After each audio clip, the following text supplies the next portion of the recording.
Thank you, Justin. And now for our top story. It's an out-of-this-world experience for 4 Suncoast 8th graders. SNN's Marco Lomano joins us live to share their upcoming launch. Marco? Thank you very much. And folks, not many of us can say our school experiments caught the eyes of NASA, but recently I met a group of young boys going where few kids have gone before.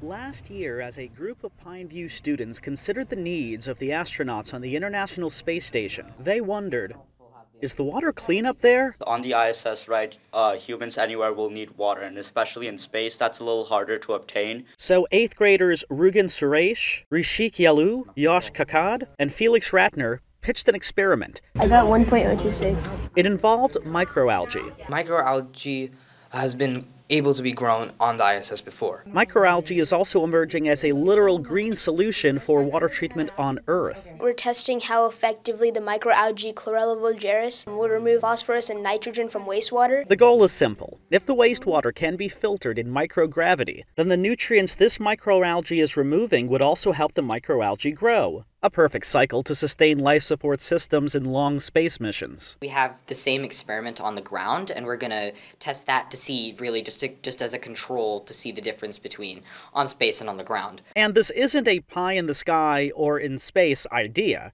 Their experiment is actually going to space. It looks like we got everybody on board. The kids have already been in contact with NASA as part of the Student Spaceflight Experiments program. 37 experiments will be launched from around the country and from Canada and Ukraine. At least 300 kids from a community had to be interested for a community to take part. We knew for a fact here at Pineview that we could make at least 300 students interested in this competition. Among those kids, the 4 you met here were chosen to send their experiment out of this world. While you're doing that, I'm going to show you how to do that with these. But they had a little help from USF. We don't have all that, professional equipment. No. They have large labs and lots of equipment. And these Pineview instructors who are guiding the students also have some bragging rights. I'm the teacher facilitator in the world for this project, so I actually had to have my signature in that payload going to the ISS. So yeah, that's pretty cool. Yeah, that is very cool. But it's all a backdrop to why this experiment is happening in the first place. We've all been learning since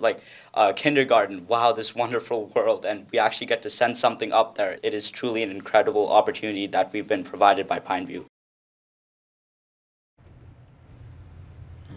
Wow, it's impressive. Very impressive. The launch is currently set for November 9th. It's a flexible date that's changed a few times.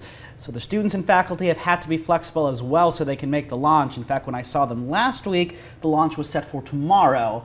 So we'll see if the November 9th launch actually holds. But originally it was the 5th, I think. I think it was yesterday. Yeah. And then they moved it to the 7th after you talked to them, then now the 9th. And at least they're going on odd days. Yeah. Although it's funny, I think originally it was supposed to be last summer, but you know how space launches go, because you have our weather, space weather, and a whole lot in between. Well, I mean, I never had a project go to space, so no matter when it goes, it's amazing that it's going. Yes, it is going. Excellent. Thank you very much. Well, thank you for joining us. Absolutely.